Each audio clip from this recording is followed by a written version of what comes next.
Yeah, let me turn to Mr. Kearney. Mr. Kearney, what do you want to tell me about this? I mean, this is ongoing harassment on his part. This is the third time he's dragged me into court over the same exact matter that's already been litigated twice with harassment orders that he's failed on because I have not harassed him at all. I'm a journalist. I write about stories that are a matter of public concern.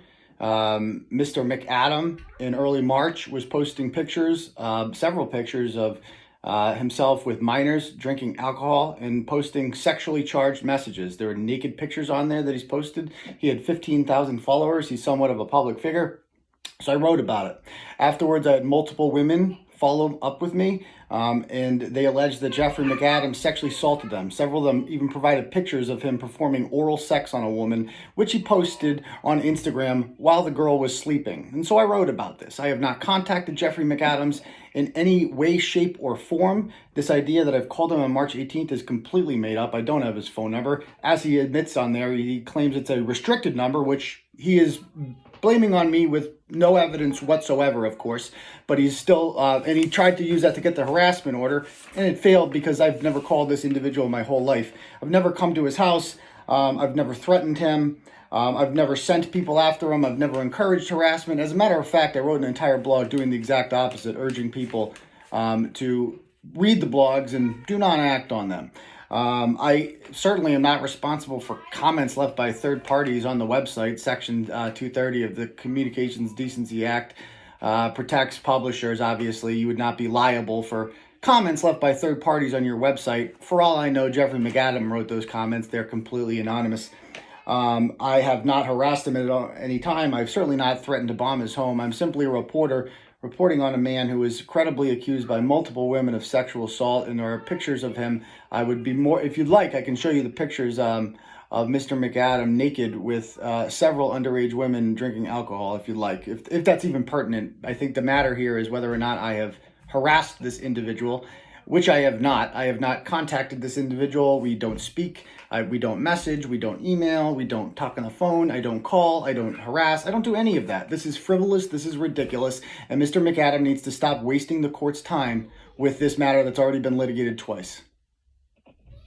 When you say litigated twice, what do you mean by that? With harassment. He filed for a harassment order when this blog first came out in March. I drove to Springfield Court. I live an hour and a half away. I drove to Springfield Court. It was thrown out. It was denied. He literally went to the clerk's office the next day, filed for another one, got another hearing order in front of the same exact judge a week later. And they said this should not be here right now. This has already been litigated. So that was thrown out as well. And so because that failed, he filed for this because this is his next desperate attempt to continue the harassment of me and clog up the judicial system with his nonsense. Okay, Mr. McAdam, what's your response? Everything he's telling you is completely false. There are no naked pictures of me on social media, and there are no pictures of me with any minors. Can I upload them?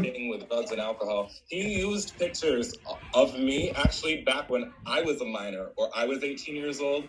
And unfortunately, and when I was 11 years old, I was 6'1" with size 12 feet. So 18-year-old Jeffrey, 21-year-old Jeffrey, 25-year-old Jeffrey, all kind of pretty much look like the same age. And he was using pictures of me, when I was out, young, dumb, partying with friends. No minors holding up any. Can I post the pictures, Your Honor, of the pictures of himself with minors? I have time date stamps proving he is an adult, posing with minors with pictures of alcohol in them. If you'd like to see them, I have plenty articles that he has made about me all the way. His latest article he made about me was June 11th in 2021, talking about this procedure today, where he uses more pictures to harass. Yes, pictures of you with underage women drinking alcohol and women who have credibly accused you of sexual assault. I will absolutely write about that every time, and it is constitutionally protected. In this matter, and you are the defendant in this matter. What was that? Nobody has come forth and made up any of those. Oh, I have multiple women. 𝗥𝗄𝗄𝗇 has said it. Multiple women have said it. You're a serial sexual predator, and you're upset that I wrote about you, and that's what you're mad about, Jeffrey.